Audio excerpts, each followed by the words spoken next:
सत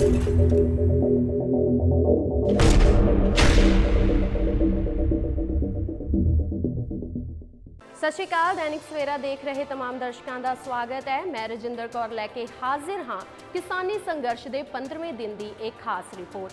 तुहानू दस दईए कि बीते दिन केंद्र सरकार वालों भेजे गए प्रस्ताव नू किसानां वालों ठुकरा दिता गया सी, जिस तो बाद केंद्र सरकार दे वालों खेतीबाड़ी मंत्री नरेंद्र तोमर ने एक प्रेस वार्ता की, जिस विच उन्हां ने कहा कि किसानां नू इस प्रस्ताव नू एक बारी फिर तो वेख लेना चाहिए, इस ते विचार चर्चा कर लेनी चाहिए है अते नाल ही उन्होंने अगली मीटिंग लई भी किसानां नू आमंत्रित किया सी, जिस तो बाद किसानां वल्लों प्रेस वार्ता की गई अते केंद्र सरकार दे इस सद्दे नू ठुकरा दिता गया अते नाल ही कहा कि केंद्र सरकार हुण यस अते नो दे विच जवाब देवे। तो आओ वेख लेने 15वें दिन की एक खास रिपोर्ट।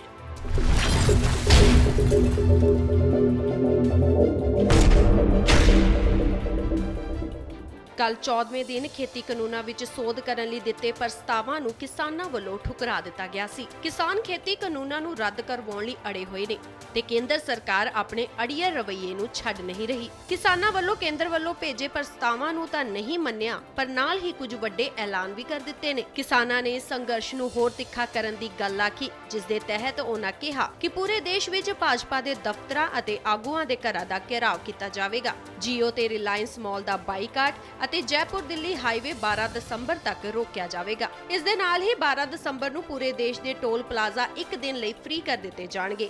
14 ਦਸੰਬਰ ਨੂੰ जिला हैडकुआटरां ਦਾ घेराव किया जाएगा। भाजपा आगूआं ਦਾ बाईकाट करते हुए पूरे देश विच रोस प्रदर्शन जारी रहणगे। इस दे नाल ही किसानां ने कहा कि पंजाब विच रेल रोको अंदोलन ਨੂੰ 10 ਦਿਨਾਂ ਲਈ किसानां ਵੱਲੋਂ मुलतवी कर दिता गया है।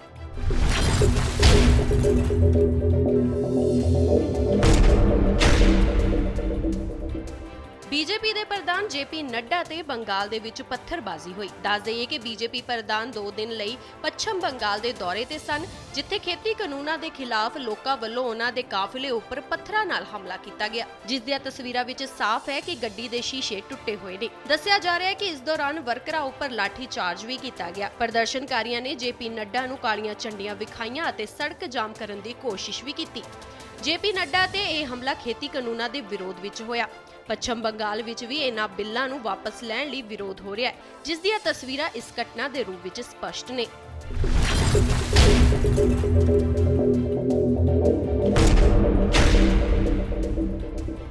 किसानी अंदोलन के 15वें दिन भी किसानां दा संघर्ष जारी है। सरकार दा अड़िया रवैया प्रदर्शन की शुरुआत तो ही असीं वेखदे आ रहे हां। हुण किसान खेती कानूनां नूं वापस करन दे हक उपर अड़े होए ने ते उन्हां दा कहना है कि जदों तक ये कानून केंद्र वल्लों वापस नहीं लए जांदे, ਉਹ इस संघर्ष नूं जारी रखणगे। अजिहे विच टकराਅ होण दी स्थिति पैदा होण दी शंका जताई जा रही है। इस बारे संसद मैंबर सुखदेव सिंह ढींडसा ने बयान दिंदे कहा कि केंद्र सरकार नूं टकराਅ दी स्थिति बनन तो रोकनी चाहिए है ते जल्द किसानां दीआं मंगां मन के इस दा हल कढना चाहिए है।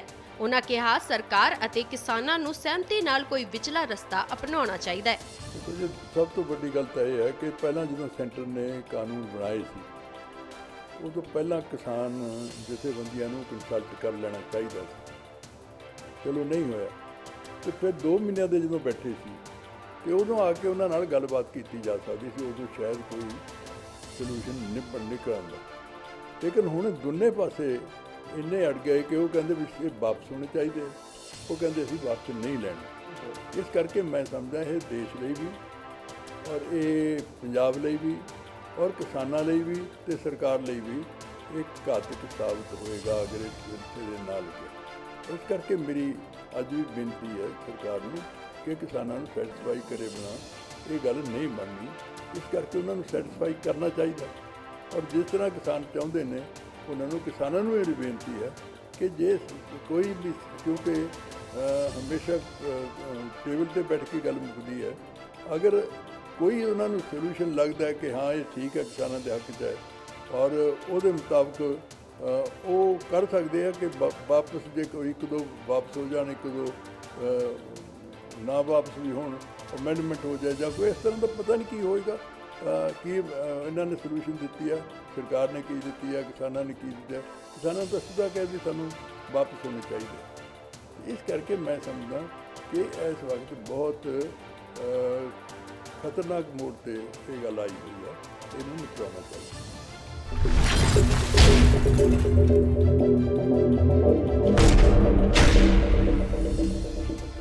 ਇਸੇ ਦੇ ਚਲਦੇ ਕਾਂਗਰਸੀ ਐਮਐਲਏ ਤੇ ਵਰਕਰਾਂ ਵੱਲੋਂ ਚੰਡੀਗੜ੍ਹ ਵਿੱਚ ਬੀਜੇਪੀ ਦਫ਼ਤਰ ਦਾ ਘਿਰਾਓ ਕਰਨ ਦੀ ਕੋਸ਼ਿਸ਼ ਕੀਤੀ ਗਈ, ਜਿਸ ਦੇ ਚਲਦੇ ਪੁਲਿਸ ਵੱਲੋਂ ਇਹਨਾਂ ਪ੍ਰਦਰਸ਼ਨਕਾਰੀ ਕਾਂਗਰਸੀਆਂ ਨੂੰ ਹਿਰਾਸਤ ਵਿੱਚ ਲੈ ਲਿਆ ਗਿਆ। ਦੱਸ ਦਈਏ ਕਿ ਇਹਨਾਂ ਕਾਂਗਰਸੀਆਂ ਵੱਲੋਂ ਹੱਥਾਂ ਵਿੱਚ ਤਖਤੀਆਂ ਫੜੀਆਂ ਹੋਈਆਂ ਸਨ, ਜਿਸ ਉੱਪਰ ਖੇਤੀ ਕਾਨੂੰਨ ਵਾਪਸ ਲੈਣ ਬਾਰੇ ਲਿਖਿਆ ਹੋਇਆ ਸੀ।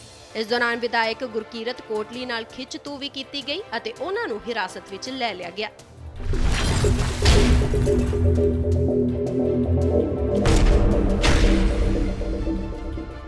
ਕਿਸਾਨੀ ਅੰਦੋਲਨ ਨੂੰ ਲਗਾਤਾਰ ਚੱਲਦਿਆਂ ਅੱਜ ਪੂਰੇ 15 ਦਿਨ ਹੋ ਚੁੱਕੇ ਨੇ, ਪਰ ਅੱਜ ਵੀ ਇਸ ਅੰਦੋਲਨ ਵਿੱਚ ਕੋਈ ਕਮੀ ਨਹੀਂ ਆਈ ਤੇ ਦਿੱਲੀ ਦੇ ਬਾਰਡਰਾਂ ਤੇ ਕਿਸਾਨ ਪੂਰੇ ਜੋਸ਼ ਦੇ ਨਾਲ ਡਟੇ ਹੋਏ ਨੇ। ਜਵਾਨਾਂ ਦੇ ਨਾਲ-ਨਾਲ ਬਜ਼ੁਰਗ ਵੀ ਕਿਸੇ ਗੱਲੋਂ ਪਿੱਛੇ ਨਹੀਂ ਹਟੇ। ਇਸ ਮੌਕੇ ਧਰਨੇ ਤੇ ਡਟੇ ਕਿਸਾਨ ਨੇ ਕਿਹਾ ਕਿ ਕੇਂਦਰ ਸਰਕਾਰ ਕਿਸਾਨਾਂ ਨੂੰ ਪਰੇਸ਼ਾਨ ਕਰ ਰਹੀ ਹੈ। ਗਲਤ ਬਣਾਏ ਕਾਨੂੰਨਾਂ ਨੂੰ ਰੱਦ ਕੀਤਾ ਜਾਵੇ ਤਾਂ ਜੋ ਕਿਸਾਨ ਆਰਾਮ ਨਾਲ ਆਪੋ ਆਪਣੇ ਘਰੇ ਵਾਪਸ ਮੁੜ ਸਕਣ। ਇਸ ਦੇ ਨਾਲ ਹੀ ਕਿਸਾਨਾਂ ਨੇ ਕਿਹਾ ਕਿ ਸਰਕਾਰ ਵੱਲੋਂ ਮੀਟਿੰਗ ਤਾਂ ਕੀਤੀਆਂ ਜਾ ਰਹੀਆਂ ਨੇ, ਪਰ ਕੋਈ ਵੀ ਹੱਲ ਨਹੀਂ ਕੱਢਿਆ ਜਾ ਰਿਹਾ ਕਿਉਂਕਿ ਸਰਕਾਰ ਦੀ ਨੀਅਤ ਸਾਫ਼ ਨਹੀਂ ਹੈ ਤੇ ਸਰਕਾਰ ਆਪਣੀ ਨੀਅਤ ਸਾਫ਼ ਕਰ ਇਸ ਮਸਲੇ ਦਾ ਹੱਲ ਕੱਢੇ। ਦੁਨੀਆ ਨੂੰ ਪਰੇਸ਼ਾਨ ਨਾ ਕਰੇ, ਗਲਤ ਕੀਤੇ ਕਾਨੂੰਨ, ਗਲਤ ਬਣਾਏ ਕਾਨੂੰਨ ਉਹਨਾਂ ਨੂੰ ਵਾਪਸ ਲਵੇ ਤੇ ਲੋਕਾਂ ਨੂੰ ਫ੍ਰੀ ਕਰੇ, ਲੋਕ ਆਪਣੇ ਘਰਾਂ ਨੂੰ ਜਾਣ, ਇਹ ਵੀ ਸੁੱਖ ਦੀ ਨੀਂਦਰ ਸੌਣ, ਨਹੀਂ ਤੇ ਸੁੱਖ ਦੀ ਨੀਂਦਰ ਇਹਨਾਂ ਨੂੰ ਨਹੀਂ ਸੌਣ ਦਿੱਤਾ ਜਾਊਗਾ। ਕੀ ਲੱਗਦਾ ਕਿ 15ਵਾਂ ਦਿਨ ਅੱਜ ਸ਼ੁਰੂ ਹੋ ਗਿਆ ਵਾ ਦਿੱਲੀ ਦੇ ਬਾਰਡਰਾਂ ਦੇ ਉੱਤੇ ਜੋ ਅੰਦੋਲਨ ਚੱਲ ਰਿਹਾ ਕਿਸਾਨਾਂ ਦਾ, ਪਰ 6 ਦੌਰ ਦੀ ਮੀਟਿੰਗਾਂ ਹੋ ਚੁੱਕੀਆਂ, ਪ੍ਰਪੋਜ਼ਲ ਆ ਚੁੱਕੀ ਆ, ਪ੍ਰਪੋਜ਼ਲ ਰਿਜੈਕਟ ਹੋ ਚੁੱਕੀ ਆ, ਲਗਾਤਾਰ ਚੱਲ ਰਿਹਾ ਕੰਮ। ਆਉਣ ਵਾਲੇ ਟਾਈਮ ਦੇ ਵਿੱਚ ਨਤੀਜੇ ਕਦੋਂ ਨਿਕਲਣਗੇ? ਵੇਖੋ ਮੀਟਿੰਗਾਂ ਹੋ ਰਹੀਆਂ ਨੇ, ਬਿਲਕੁਲ ਸਹੀ ਗੱਲ ਹੈ ਤੁਹਾਡੀ, ਮੀਟਿੰਗਾਂ ਹੋ ਰਹੀਆਂ ਨੇ। ਮੀਟਿੰਗਾਂ ਦੇ ਵਿੱਚ ਸਹੀ ਫੈਸਲੇ ਉਦੋਂ ਹੁੰਦੇ ਨੇ ਜਦੋਂ ਆਪਣਾ ਜਿਹੜੀ ਤਾਕਤਵਰ ਧਿਰ ਹੁੰਦੀ ਏ ਉਹਦੀ ਨੀਅਤ ਸਾਫ਼ ਹੋ ਜਾਏ। ਇਹਨਾਂ ਦੀ ਨੀਅਤ ਸਾਫ਼ ਨਹੀਂ, ਇਹਨਾਂ ਦੇ ਹੱਥ 'ਚ ਸਰਕਾਰ, ਇਹਨਾਂ ਦਾ 'ਚ ਪਾਵਰ ਆ, ਔਰ ਦੋ ਬੰਦੇ ਜਿਹੜੇ ਨੇ ਇਹ ਗੱਲ ਕਹਿ ਰਹੇ ਨੇ ਕਿ ਕਾਨੂੰਨ ਸਹੀ ਨੇ ਤੇ ਸਾਰਾ ਦੇਸ਼ ਇਹ ਗੱਲ ਕਹਿ ਰਿਹਾ ਕਿ ਕਾਨੂੰਨ ਗਲਤ ਨੇ। ਸਾਡੀ ਸਮਝ ਤੋਂ ਬਾਹਰ ਹੈ ਇਹ ਕਿਹੜਾ ਇਹਨਾਂ ਨੇ ਫਾਰਮੂਲਾ ਐਸਾ ਇਹਨਾਂ ਦੇ ਕੋਲ ਆ ਗਿਆ ਜਿਹੜੇ ਦੋਵੇਂ ਕਹੀ ਜਾਂਦੇ ਨੇ ਸਹੀ ਨੇ, ਸਾਰੀ ਦੁਨੀਆ ਨੂੰ ਇਹ ਗਲਤ ਠਹਿਰਾਈ ਜਾਂਦੇ ਨੇ, ਸਾਨੂੰ ਸਮਝ ਨਹੀਂ ਆਉਂਦੀ। ਅਸੀਂ ਮੋਦੀ ਔਰ ਸ਼ਾਹ ਨੂੰ ਇਹ ਗੱਲ ਪੁੱਛਣੇ ਆ, ਮੋਦੀ ਸਾਹਿਬ ਤੁਸੀਂ ਛੱਡ ਦਿਓ ਖਹਿੜਾ, ਬਹੁਤ ਸੰਮਤੀ ਦੇ ਫੈਸਲੇ ਹੁੰਦੇ ਨੇ ਹਮੇਸ਼ਾ, ਸਾਰੀ ਦੁਨੀਆ ਇਹ ਗੱਲ ਕਹਿ ਰਹੀ ਹੈ ਕਾਨੂੰਨ ਗਲਤ ਨੇ, ਇਹਨਾਂ ਨੂੰ ਰੱਦ ਕਰੋ ਕਾਨੂੰਨਾਂ ਨੂੰ, ਤੇ ਕਾਨੂੰਨਾਂ ਨੂੰ ਰੱਦ ਕਰਕੇ ਦੁਨੀਆ ਨੂੰ ਫ੍ਰੀ ਕਰੋ, ਲੋਕ ਆਪੋ ਆਪਣੇ ਘਰਾਂ ਨੂੰ ਜਾਣ ਤੇ ਤੁਸੀਂ ਵੀ ਉਹ ਫੈਸਲੇ ਕਰੋ ਜਿਹਦੇ ਨਾਲ ਦੇਸ਼ ਅੱਗੇ ਵਧੇ। ਜਦੋਂ ਦੀ ਤੁਹਾਡੀ ਸਰਕਾਰ ਆਈ ਹੈ ਤੁਸੀਂ ਦੇਸ਼ ਨੂੰ ਧੱਕ ਕੇ ਪਿਛਾਂ ਵੱਲ ਲੈ ਗਏ ਹੋ, ਅੱਗੇ ਲਿਜਾਣ ਦਾ ਉਪਰਾਲਾ ਕਰੋ ਤੇ ਲੋਕਾਂ ਦੇ ਹੱਕਾਂ ਦੇ ਫੈਸਲੇ ਕਰਿਆ ਕਰੋ ਜਿਨ੍ਹਾਂ ਨਾਲ ਲੋਕਾਂ ਦਾ ਫਾਇਦਾ ਹੋਵੇ।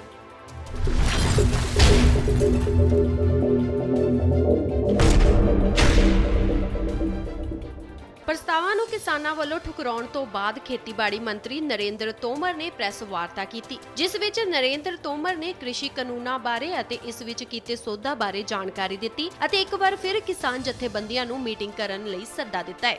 पिछले संसद के सत्र में भारत सरकार 3 कानून लेकर आई थी। एक कृषक उपज व्यापार और वाणिज्य अधिनियम और दूसरा कृषक सशक्तिकरण और संरक्षण कीमत आश्वासन और कृषि सेवा पर करार अधिनियम 2020 और आवश्यक वस्तु अधिनियम में कुछ संशोधन, ऐसे लगभग 3 कानून भारतीय संसद ने पारित किए। कृषि के क्षेत्र में ये 2 कानून हैं जिसमें कृषि उपज का व्यापार और वाणिज्य से संबंधित है। देश के नवनिर्माण में इसका योगदान अधिकतम हो सके, इसलिए ये सब चीज़ें सिलसिलेवार एक दूसरे से कनेक्ट हैं और इसलिए कानूनों के माध्यम से भी हमने द्वार खोलने की कोशिश की है। लेकिन इस पर कुछ किसानों की जो भ्रांति थी, उस भ्रांति को भी दूर करने के लिए हमने प्रस्ताव यूनियंस को भेजा है। मैं आपके माध्यम से पुनः यूनियंस को आग्रह करना चाहता हूँ कि वो जल्दी से वार्ता के लिए तिथि तय करें और अगर इस पर उनकी कोई आपत्ति है तो सरकार उनसे बातचीत करने के लिए तैयार है।